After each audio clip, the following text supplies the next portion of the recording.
Nalala ko nga nung pagdating ko dito sa Dubai. Ito, kwento ko na lang. Kwento ko na lang kung paano ako nakapunta. Yan, ito. Ulit. Kwento ko na lang kung paano ako napunta dito sa Dubai. Okay. Tatrabaho ako sa Pilipinas bilang IT sa Globe. BGC ako nagtatrabaho. Mamaya, pag nakita ko ng pwedeng kainan na restaurant, kain tayo. Tapos, yun, tuloy natin yung kwentuhan doon. So, ito may restaurant ako nakikita dito. Pwede tayo tumabay dito. Hindi ko alam kung anong tawag dyan, pero mukhang masarap eh. Kain muna tayo habang nagkukwentuhan. Isda. Biryani sana hanap ko eh, pero walang biryani. Ito na lang, isda. Tsaka yung ano nila dito, yung serving sila. Ito ano. Ayos ah.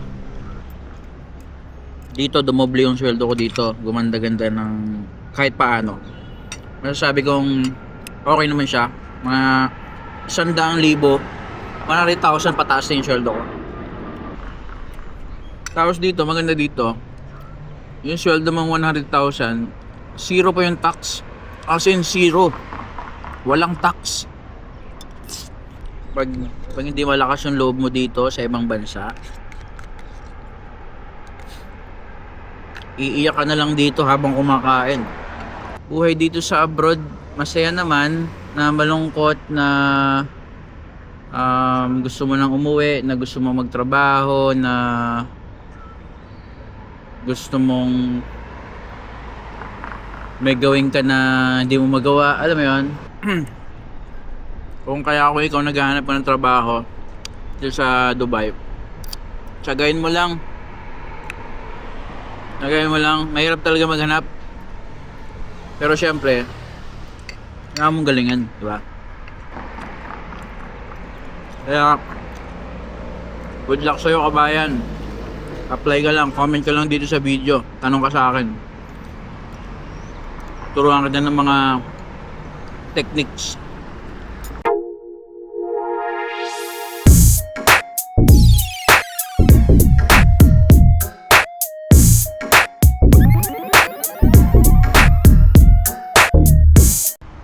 Hello mga kaibigan, ako nga po pala ulit DJ at welcome back dito sa aking channel. Ngayong araw nandito tayo sa may park sa gitna ng kalsada para tumambay at maglakad-lakad. At gusto ko sanang kumain ng ng biryani ngayong araw eh. Kaso wala akong makitang kainan dito. Pero anyway, samahan nyo ako maglakad-lakad mga kaibigan at magkwentuhan ulit tayo tungkol sa mga buhay-buhay at life update dito sa Dubai.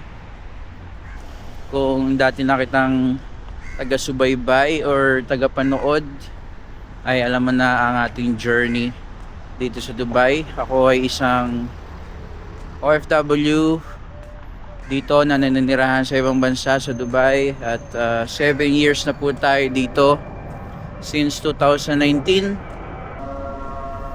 Ayun na nga, tawid muna tayo. Ops. Yan, kulay red na. Tawid muna tayo dito. Yan. Tapos dito tayo magkwentuhan. Alright, so narinig nyo ba yung kanta? Ayan o. Normal lang dito yan sa UAE. Ibig sabihin, nag-ano sila yan. Nag-pray sa mga mosque nila. So, time check. Alas 12 ng tanghali pa lang. At, tawid ulit tayo. Yan. Medyo mainit nga lang ng konti pero malamig naman yung hangin. So, ano nga ba? Ano nga bang pwede kong ikwento? Alright. Kwento natin. So, simula nung pagdating ko dito sa Dubai, sobrang daming struggle sa buhay. Pero nakayanan naman natin. At, hanggang ngayon, eto, tatrabaho pa din. di makaalis sa rat race. Gusto ko na din sana umuwi ng Pilipinas eh. Kaso pag umuwi naman ako ng Pilipinas, wala namang pera, wala namang pagkakakitaan. At mas okay naman na dito na lang muna sa ngayon. Para kahit papano yan, may pera at may kita. Right. So ito ang itsura dito sa banda dito, sa lugar na to. Actually di ko alam kung anong lugar to eh. Basta dito to banda sa may Abu Bakr station, malapit. So pwede mo lakarin. Mamaya pag nakita ko ng pwedeng kainan na restaurant, kain tayo. Tapos yun, tuloy natin yung kwentuhan doon. Ito mukhang merong malapit na restaurant dito, mukhang masarap. Bukan natin bumili. Ano pala ngayon? Sabado. Walang trabaho ngayon. Halos lahat naman ng Pilipino dito walang trabaho pag Sabado. Yung iba meron, pero karamihan wala. So ito, may restaurant ako nakikita dito. Pwede tayo tumabay dito. Ito guys, so ayan, yung restaurant sa likod na yan. Diyan tayo bumili ng pagkain. Ito yung mga upuan nila. Yeah. So, nakakita nga tayo ng pwedeng kainin. Isda, fish biryani. Dito sa may restaurant na to. Ayan. Tikman natin kung anong lasa ng kanilang fish biryani. So habang nag-aantay tayo ng pagkain, magkwentuhan ulit tayo. By the way, nandito pala tayo sa labas ng kanilang restaurant. Itsura ng nila. Yan ang itsura ng kanilang restaurant.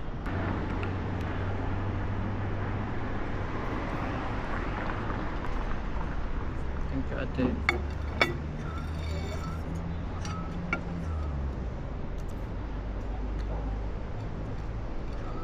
Thank you. So binigyan tayo ng ayan, habang nag-aantay tayo ng order, magkwentuhan muna tayo sa mga buhay-buhay dito sa ibang bansa. Katulad ng sinabi ko kanina, 7 years na tayo dito, walang ipon at hanggang ngayon nakikipagsapalaran pa din bilang isang rat race. Buhay dito sa abroad, masaya naman, na malungkot na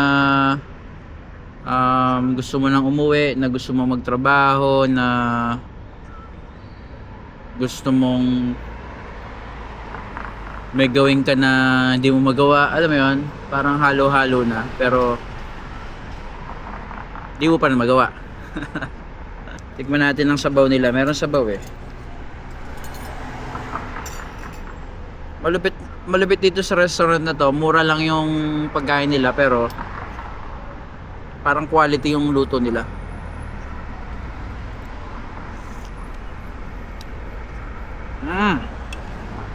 Okay naman yung sabaw. Lasang biryani.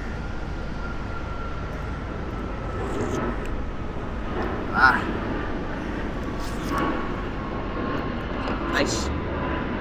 Libre ng tubig din. Ayos ah.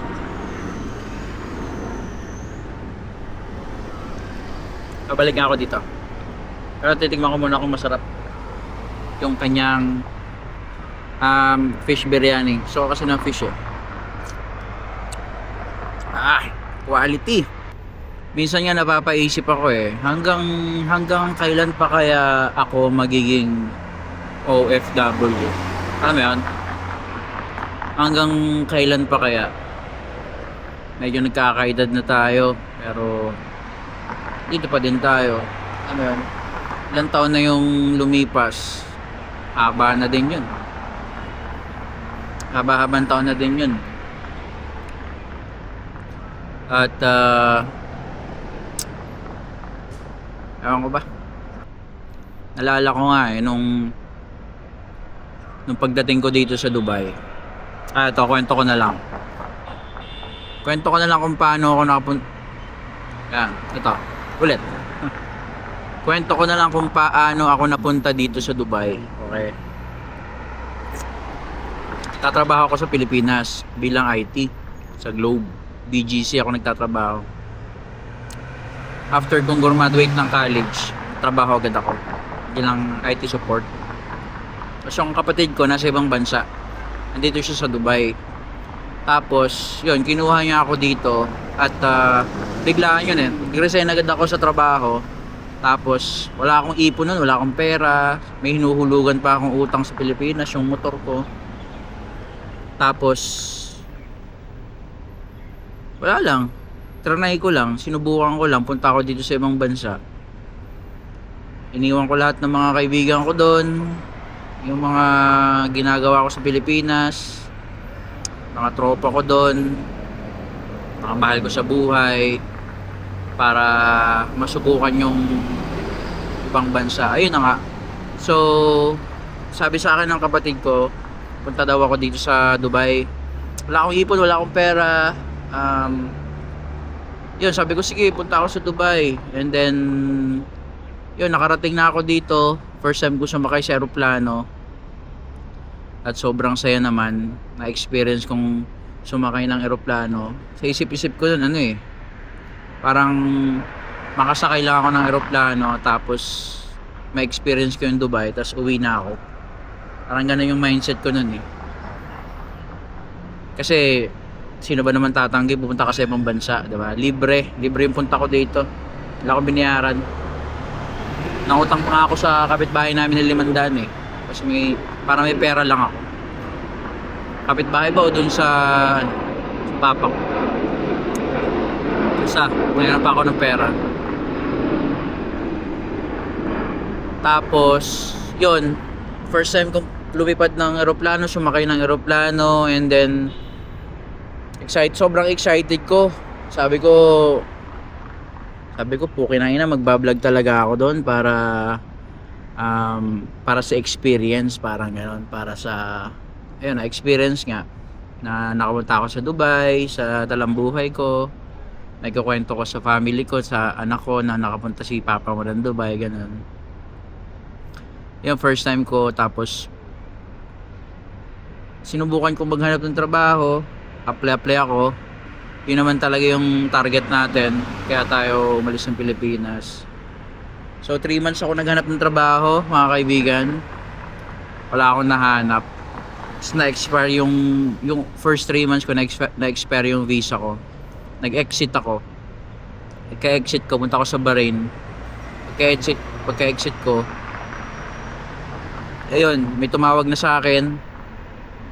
Sa awa ng Diyos, IT naman yung offer. Medyo mababa, 3,000 dirhams lang. So, isipin mo yun 2019, naghahanap lang ako ng trabaho dito. Babaka sakali lang na makakuha, matanggap. Pero ngayon, 7 years na nakalipas, nandito pa rin ako. Galing, no? Wala pa naman akong mga napundar sa Pilipinas na mga ari-arian. Lupa pa lang. Sakto lang ang tayo ng bahay kung sakali magpo-for good. At yun ang kwento. Paano ako napunta dito sa Dubai. Inaya ako ng ate ko pumunta dito. Walang kaplano-plano, walang kapera-pera.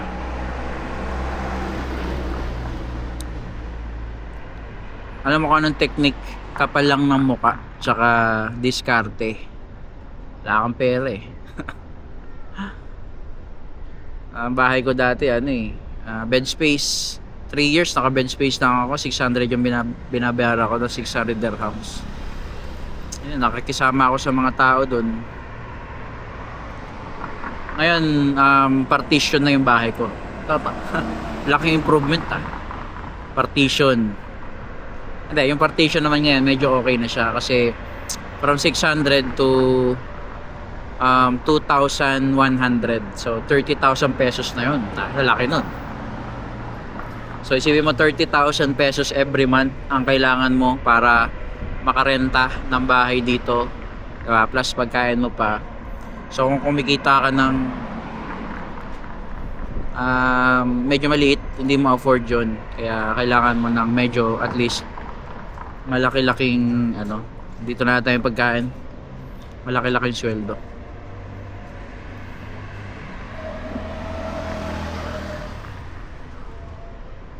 Thank you, ate.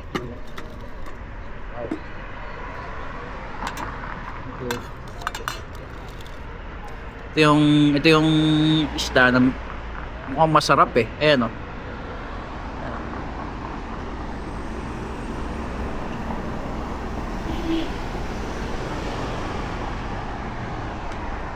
Hindi ko alam kung anong tawag dyan, pero mukhang masarap Kain muna tayo habang nagkukwentuhan. Okay. O babalik ako dito Isda. Biryani sana hanap ko pero walang biryani. Ito na lang, isda. Tsaka yung nila dito, yung serving sila. Ayos Ang to, pang restaurant na mamahalin na to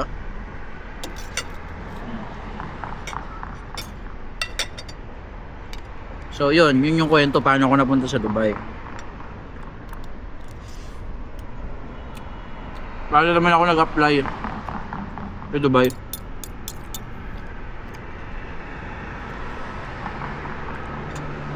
Yun, nag-apply ako sa Dubai. Nag-walk-in ako.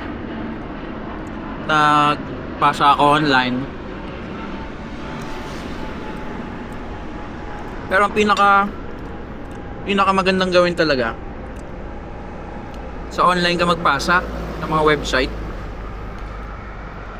Marami namang website dito Doon kayo magpasa ng nadidiliman ako. Tanggalin ko yung shades ko. Saan kayo magpasa sa website? Kasi doon ako nakahanap ng trabaho Or kung may kakilala kayo, yun, pasa yung resume nyo doon o yung CV nyo.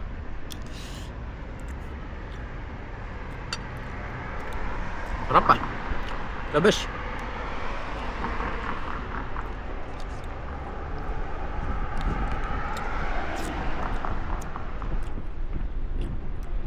Sarap. Buti na lang, ito yung kinainan kong restaurant dito. Sarap. So, apply kayo sa online or kung may kakilala kayo. Tapos, gandaan nyo yung CV nyo. Kung kailangan yung magsinungaling, sinungaling kayo. Pero syempre, dapat madiskarte ka. Nagsinungaling ka, kaya mong gawin yung pinapagawa nila. Diskarte mo, mag-aaral ka. Tanong-tanong ka. Pag-aralan mo kung paano ginagawa.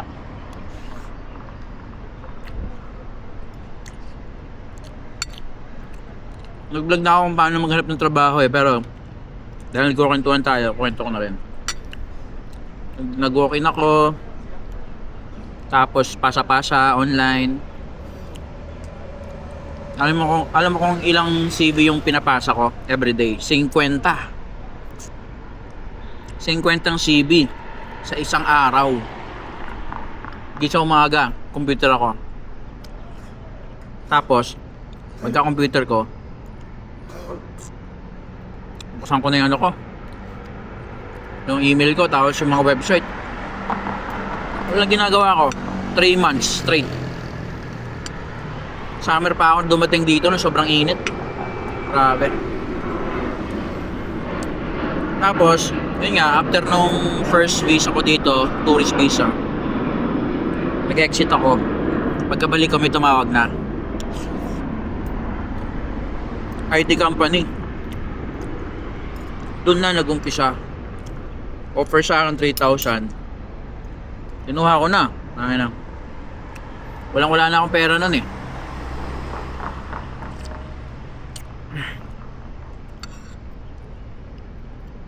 Tapos yun, hindi naman ako magaling sa IT nung nag-start ako dito.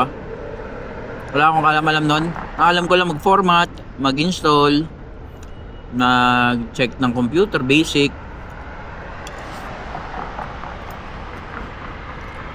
Pero nilakasan ko loob ko. Apply ako sa mga IT company dito. Kahit di ko alam yung ginagawa nila. Yung Outlook nga, dito ko lang nalaman yun eh. Mga server, mga... Ngayon kahit paano may mga natutunan na naman tayo.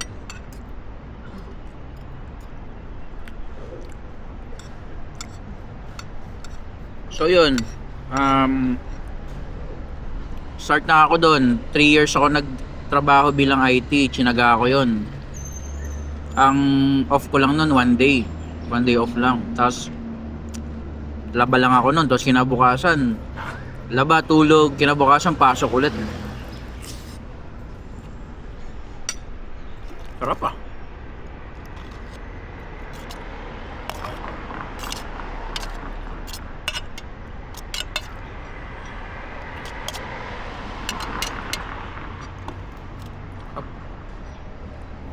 Tapos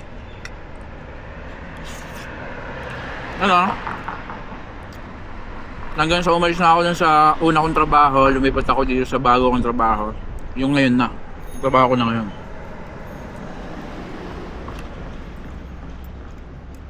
Dito dumoble yung sweldo ko dito. Gumanda-ganda ng kahit paano.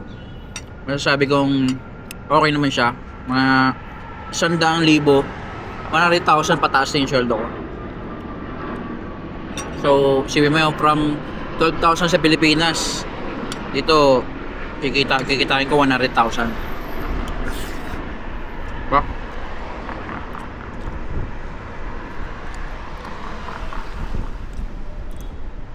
Yung 100,000 di mo kikitain sa Pilipinas yun. Pwede na lang kung manager ka or siguro owner ka.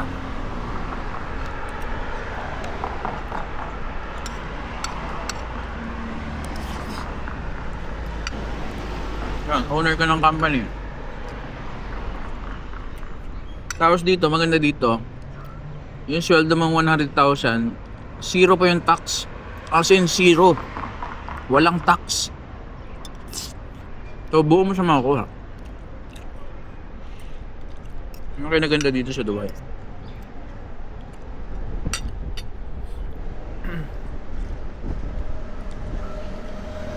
Sarap. Babalik nga ako dito. Sarap eh.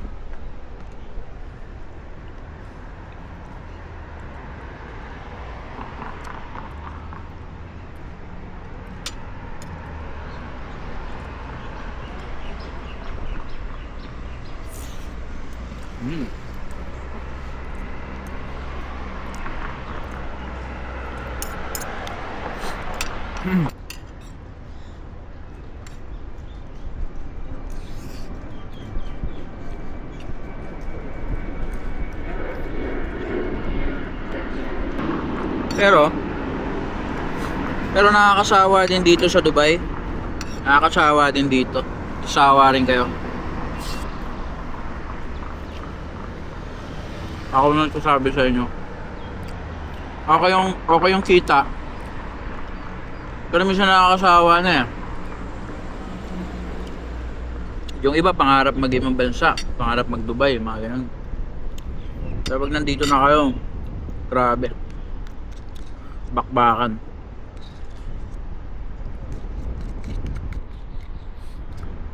Pag hindi malakas yung loob mo dito sa ibang bansa, iiyak ka na lang dito habang kumakain.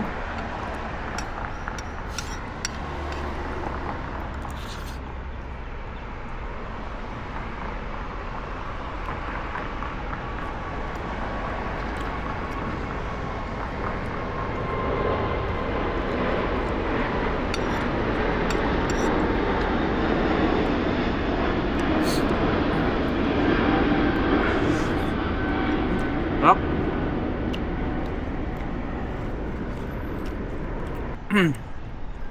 Kung kaya ako ikaw naghahanap ng trabaho dito sa Dubai, tsagain mo lang. Tsagain mo lang. Mahirap talaga maghanap. Pero syempre, kailangan mong galingan, di ba? Sarap. Suga ka.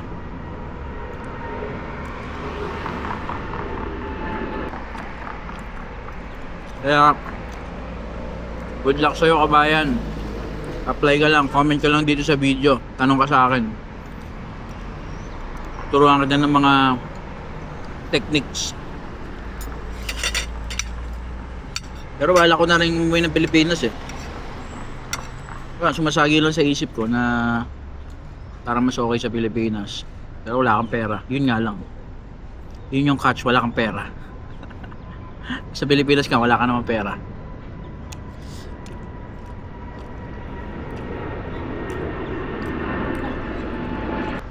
Yun nga, kung naghahanap ka ng trabaho, kabayan, good luck sa'yo, galingan mo. Sana makahanap kayo ng trabaho din, katulad ko dito, nagbasakali lang sa Dubai. At ngayon, kaya na ng sarili. Ibig sabihin, kaya nang tumayo sa sarili mga paa. Dati kasi hindi pa eh.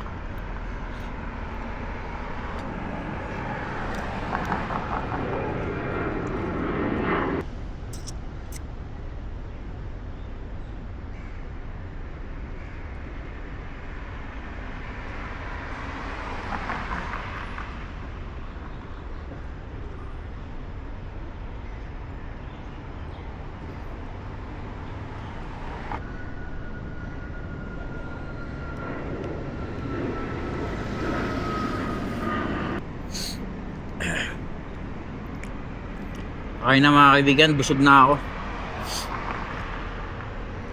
Uwi na ako. Alright, bayad lang ako tapos uwi na. Maraming salamat sa pagtambay dito sa aking channel. Please subscribe ulit. DJ, kung nagustuhan nyo ang aking video. At kung gusto nyo magpatuloy pa ang pagbablog ko. Kung ayaw nyo, wag. Joke lang. Subscribe kayo guys. Dami ko na kasing camera, hindi ko nagagamit yung mga camera ko eh. Kaya dapat pag may camera ka, gamitin mo yung camera mo. Diba? Mag-record ka ng video, upload mo sa YouTube para pagka alam mo na, pagka nawala ka na sa mundo or namatay ka na, wag naman sana, merong mapapanood yung family mo, yung mama mo, papa mo, mga kapatid mo, yung mga tropa mo, di ba? Ano lang yun, purpose ng video. So, okay.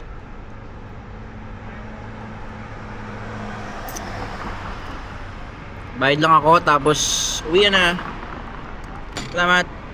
Bye-bye. Bye-bye.